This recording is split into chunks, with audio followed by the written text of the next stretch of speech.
Item 2, our COVID-19 update. Public Health Director Kathy McKay and staff. Morning.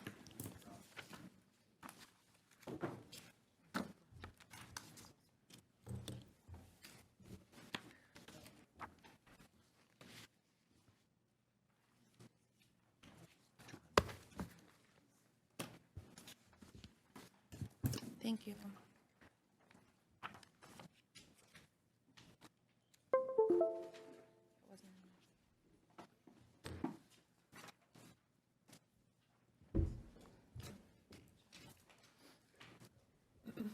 All right.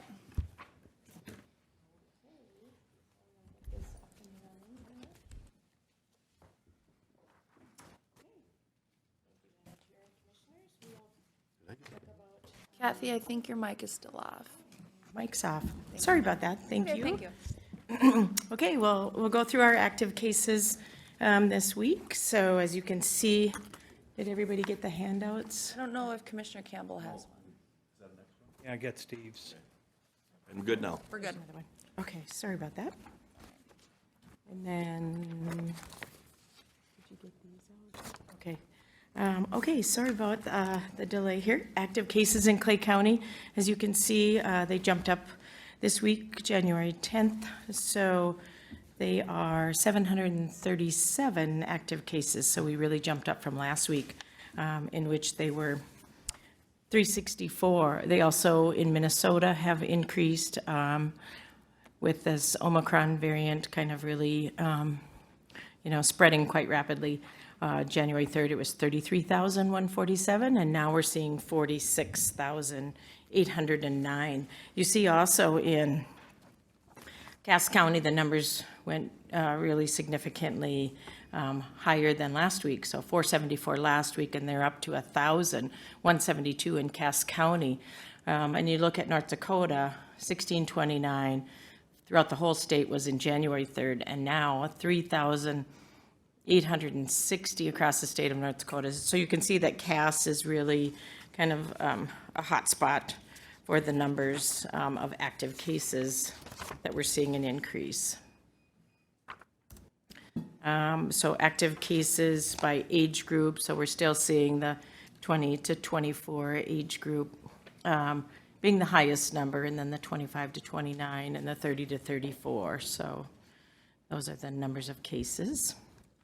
The Clay County cases per week, starting in August. So we're seeing the preliminary number, again, in the gray column on the edge.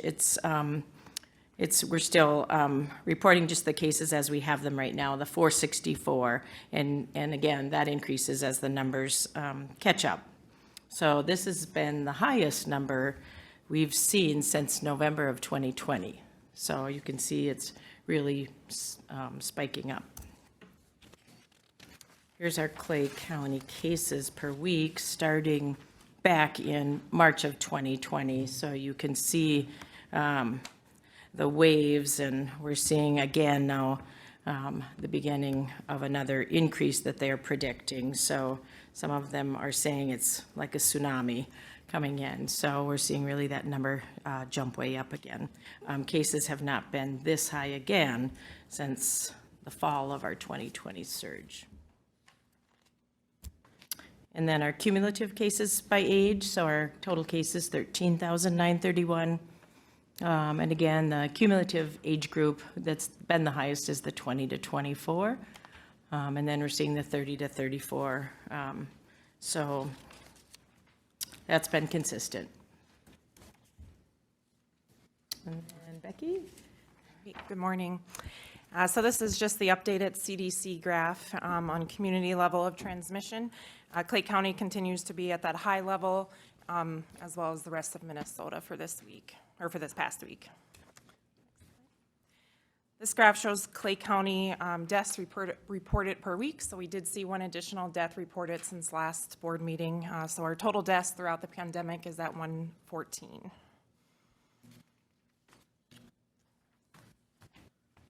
This is the hospital admissions for Clay County residents. So for last week, we've had 7 reported admissions throughout Clay County. And just a reminder, when looking at this graph, these are new admissions per week. So some of them this doesn't necessarily say that there's only 7 Clay County residents in the hospital right now. It's just there was 7 new admissions. So some of these patients are in the hospital for weeks at a time. And then this is the hospital capacity information for our local healthcare systems. So you can see that having available staffed beds continues to be a concern. So at the time of this report, there was a total of 6 staffed adult ICU beds in Fargo and 2 pediatric ICU beds. So statewide totals, there were 18 available ICU beds, and then the only pediatric ICU beds were the 2 in Fargo.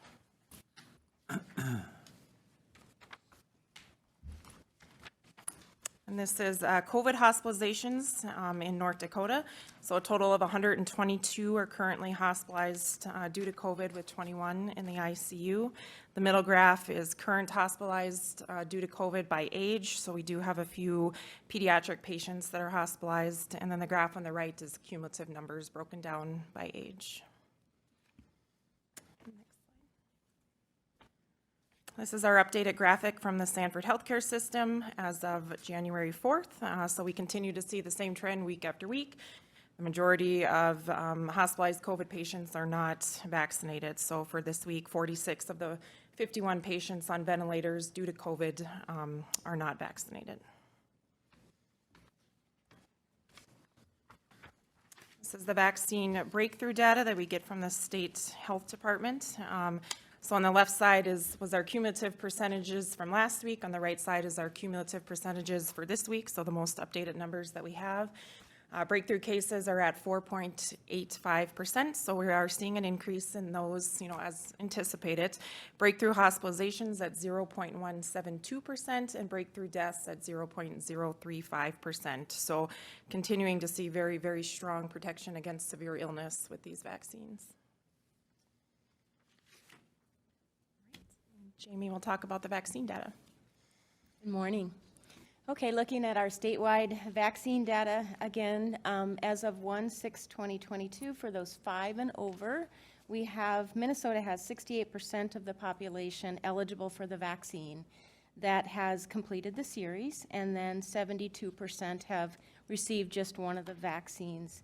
And then you have the breakdown as well by the age groups. So seeing an increase in the 5 to 11 at 33% for the first dose and 25% for the second. And then on the other end of that, our 65 and over, we have 97% that have had one vaccine and then 93% that have completed the series. So making progress overall, and then you can see the booster as well. So, and then I'll flip to Clay County. We did see an increase in the number of people that we served this week. So we had our clinic last week, we just had one, and we had 118 people served for a total of 18,792 vaccines provided by Clay County Public Health alone. And then the next slide is the breakdown of what we actually administered, and we had 118 doses, as I mentioned. First doses, 6 of those, second doses, 8. Third dose, or the booster, continues to be the primary focus of our clinics at 87%. And then pediatric, the 5 to 11, we have first doses 5, and then second doses 12. And then we added on the slide the clinics that we are having this week. So it is just, we have Tuesday today at the MSUM Comstock Union for 12 and over. So it is at the Union, but it is open for people to register there. We have a 10 to 1 p.m. clinic for them. Pfizer first and second doses for 12 and up. We have the Pfizer booster doses for 16 and over. Moderna first and second doses and booster doses for those 18 and over. And then we also have a clinic at the Family Service Center on Thursday the 13th in the ITV room again. And we split that like we did last week into the 2 clinics. So we've got a 10 to 2 And then all the doses that I mentioned earlier are available there, the Pfizer, Moderna. And then we have a 3 to 5 clinic for those 5 and over, first doses, second doses, and then also opening that up for the 12 and over and the boosters as well. So that's our plan for this week. So, Madam Chair, as we see the numbers rise, we really want to encourage the citizens to wear masks in indoor spaces. That's pretty important. The cloth masks, surgical masks are still recommended. And then, they mentioned the N95 or KN95. That's not a requirement. It's just, especially for people with immunocompromised conditions or health conditions, that might be a good option. It's just needs to be a really well-fitted mask. So that continues to be our recommendation. Thank you. Follow up on that comment.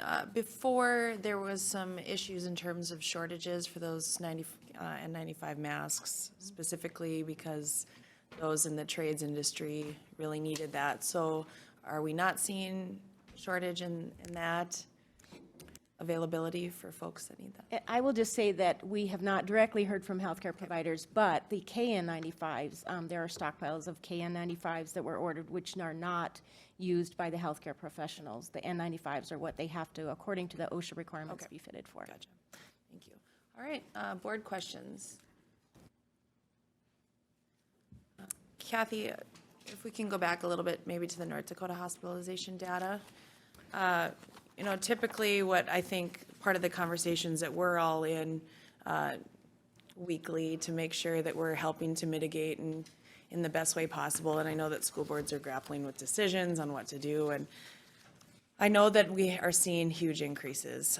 But I think for me to look at the North Dakota hospitalization data and only see 3 from 19 and under that are currently hospitalized. And I get there's still 3, but I think that is maybe a promising sign of what this variant, the severity of it in terms of our younger populations, since a lot of that number can still not get vaccinated, correct? Is that what I'm?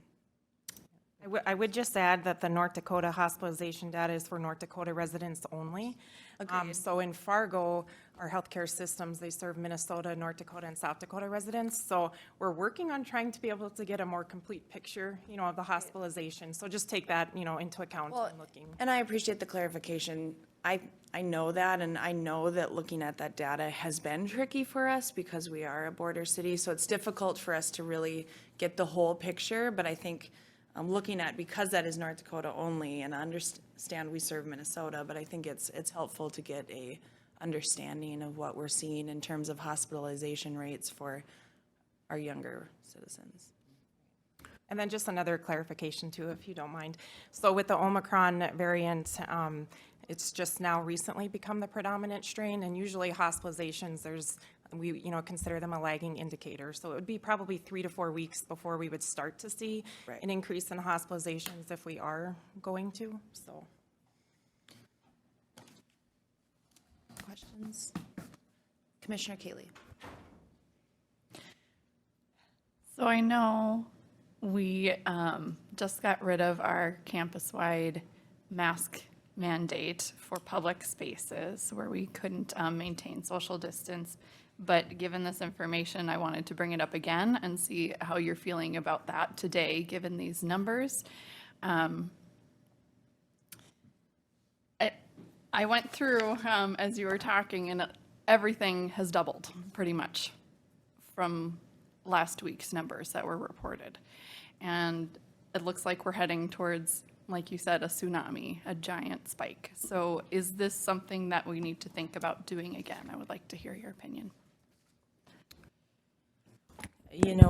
We've had discussions about that. Part of the issue is our community is not, doing the mask mandates. That's where we're seeing really the biggest transmission. I know that Fargo City Council discussed this last night, and because of the inability to kind of have people comply with that, I know that they had voted that down. So in the metro area, even with their high numbers, they felt like it had to be citywide, and that's a tough thing to require, although, you know, a public health standard would be we should kind of mask up again in those public spaces.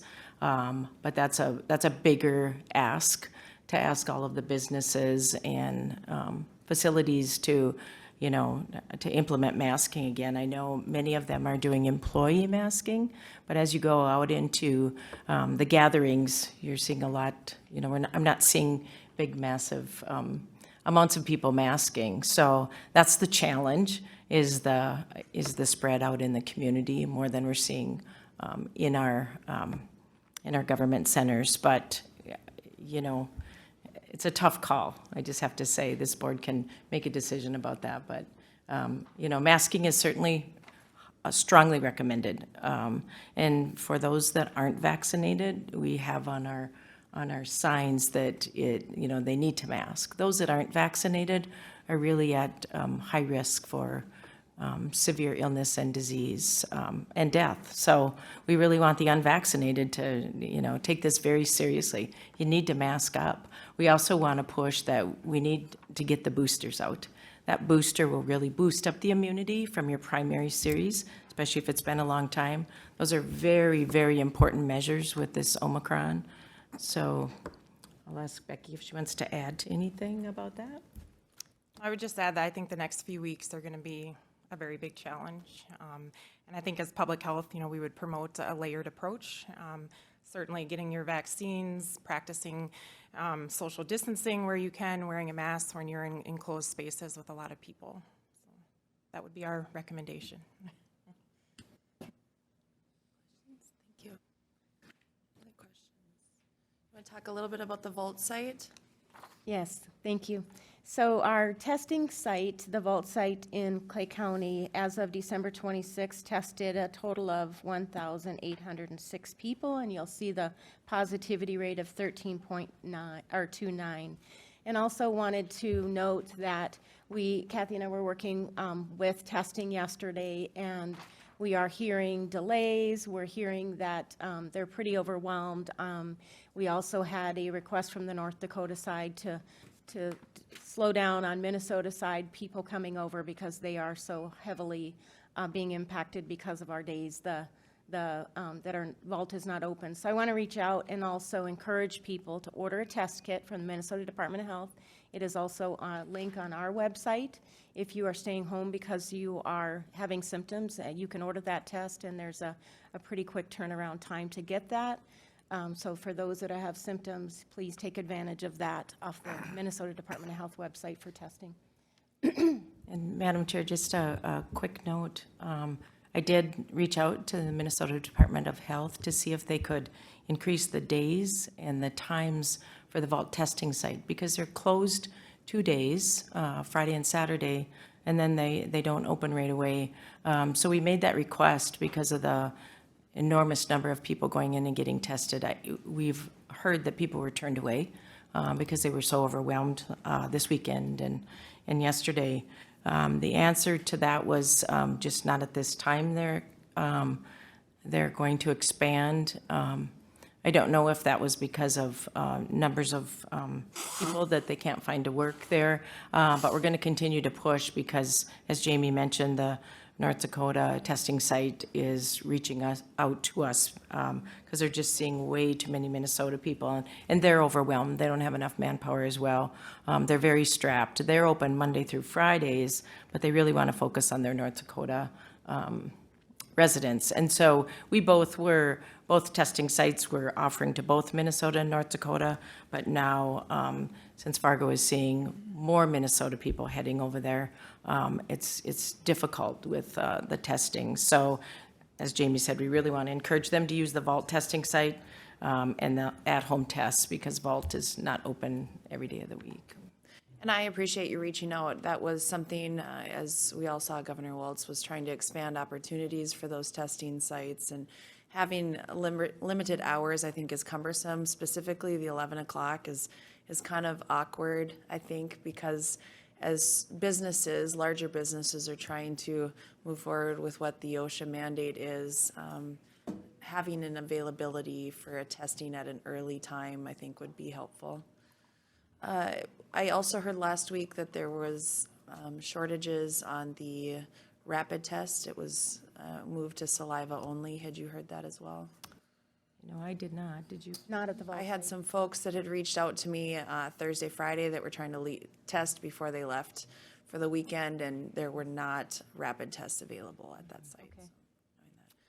Just maybe to update our public health page online. I know it does say open to North Dakota and Minnesota, so let's make sure we're updating that as needed as well. Okay. Commissioner Kaylee. Thank you for pushing for more hours if possible for that vault site, because yes, there was an explosion of public comment on people just being really frustrated that they couldn't get in without an appointment and being turned away. And I hope that you will continue to advocate for us in that. I know you will. I can't in good conscience not propose we reinstate a mask mandate in our county-owned buildings. This is the highest numbers that we've seen since November of 2020. And so I'm going to make a motion that masks be required in county-owned buildings, in public spaces where social distancing cannot be maintained. So that's not somebody's individual office. The jail's following their own policies, same as it was previously. Okay, there's a motion by Commissioner Kaylee. Is there a second? Second. There's a second by Commissioner Ebinger. Board discussion. Commissioner Ebinger. I think this is something we need to discuss at this point. I don't know. My primary concern, I think, is addressed with the OSHA proposal, that we keep our employees safe and keep it from being a contagion within our employee groups.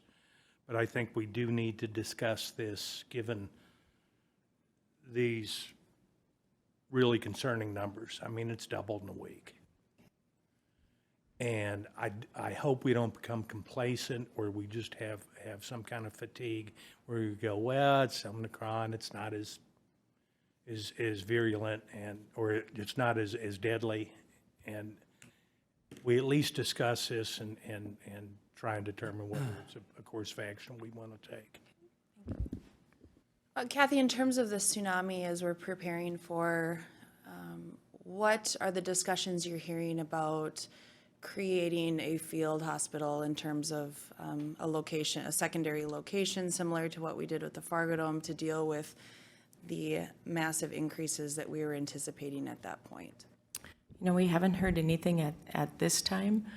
We do have a meeting this afternoon with the State Health Department, so we may hear more information. And then we've reached out to the Sanford and Essentia, but we need to get some information back from them. So haven't heard locally.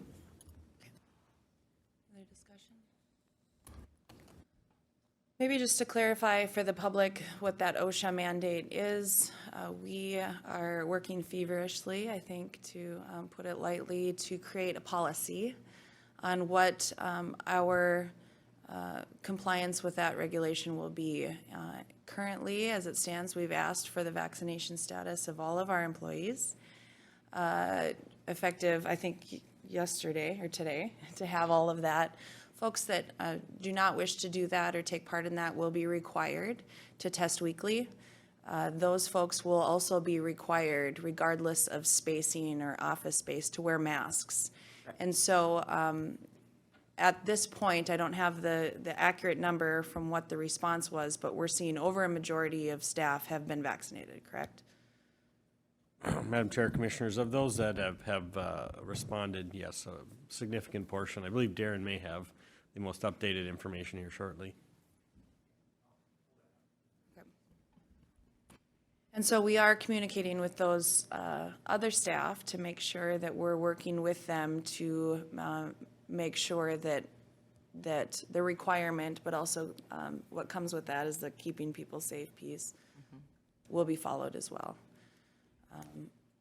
I've been I've been critical of us not having a policy in place and I think because of the ebbs and flows of what this is, I'm not pointing fingers at anyone, but I think it's hard as a member of this board to not have a policy in place on what is the staff percentage infection rate? Are we seeing that people, citizens are coming here and getting it from here? Are we tracking it from where? Without a policy in place, it's difficult for us to not make week-to-week decisions. And that's just part of the territory that comes with it. But I think that what our plans with the OSHA mandate really will help and create a policy. I mean, it really will give us a document in which to follow in terms of what our requirements are for staff. Commissioner Kaylee. To me, it's not just about our staff masking. It's heavily about the public masking when they come into our buildings for meetings, for appointments. I do not want members of the public unknowingly carrying COVID to our staff or to other members of the public who are here as well. And what we know from some of the tests on masks, and if I'm wrong, correct me, but that the viral load that you are shedding is what's being stopped by the mask, more so than someone taking in a virus from, it's not stopping as much this way, it's stopping more this way. Is that correct, Becky? Yes, I would agree with that. Yep. So I think it's heavily about members of the public wearing masks when they come into our spaces, as much as it is about staff wearing masks in those public spaces as well. Darren does Yes, have the. Darren. Yes, thank you, Madam Chair. I just looked at the numbers, and it looks like out of about 617 people, we've had 527 that have submitted the form on their vaccination status.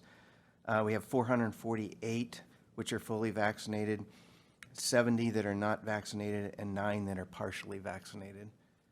So if you look at the numbers, there's about 85% that have been fully vaccinated within the county that have responded to the request. Thank you for grabbing that, Darren. Board comments? Commissioner Campbell. Kathy, most of our departments within Clay County that the public comes in, aren't we currently asking them, the public, to be masked when they come in? Clay County Public Health is, if we are doing any face-to-face meetings, so many, WIC, for instance, is still under a federal guidance of not seeing their clients face-to-face. So the majority of their clients are being seen and served over the phone. They're still keeping that in place for a few months yet. So we're not seeing, the numbers coming through WIC, obviously. The numbers in our public health clinic are also minimal, but everybody is masking when they come in, public, families, and the nurses. When we do our vaccination clinics, everyone's masked. And, if we get into the testing, everyone will be masked. We also are requiring our home visiting nurses or anyone that's going out into the home, which isn't a recommendation. It's just for some of the ones that are really essentially that we have to see in the home, everyone is masked. So in all of our program areas, we're doing the masking. So the other areas where there might be a comment with public to county employees and social services, you're not aware of what they may or may not be doing then?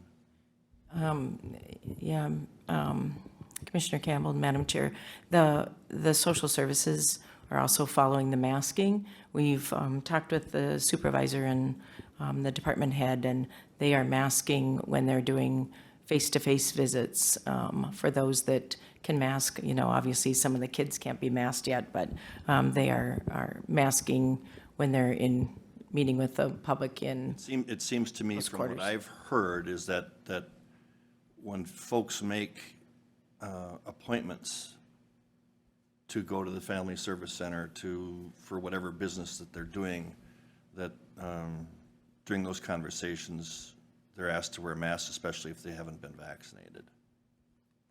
Whether or not it's a policy, I think it's something that's been going on.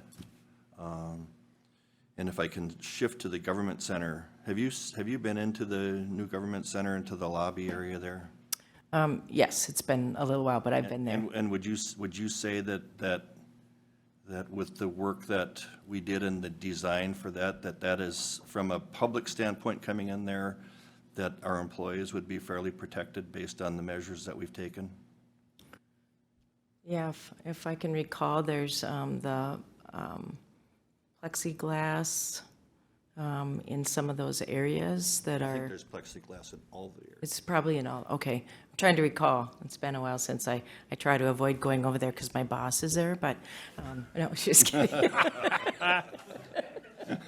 But yeah, I think you're right. I think if they go into office spaces, maybe that's the area, if you have anyone in office spaces there. Citizens? Madam Chair, Commissioners, the government center was specifically set up to have social distancing between all of the different units. We have actual glass in the waiting rooms for our customers with chairs that are set up 6 feet apart to show that ability. And so from a standpoint of, not that we don't see some higher usage numbers sometimes, but it's very rare that we have more than a handful of people that are in the government center lobby area. And also the windows are set up to be 6 feet apart from each other, and so they should be able to maintain that separation. Would you say the same as with DMV too? Yes, the DMV was set up in a similar fashion with the windows are 7.5 feet apart, and we have seating for just about 25 people in that area with separation. Thank you. Any further comments from the board? Questions? Commissioner Ebinger? And I'll address this to Steve, and it's putting you in an uncomfortable position, but if we pass a mask mandate, is it more of an enforcement issue? Is it a difficult thing? Do you think the supervisors would be able to enforce it? Or is this just putting lipstick on a pig and giving them one more thing they've got to touch base? We've done a lot of things that I think are effective. I'm just wondering if this is something that would be useful or just another base they've got to touch.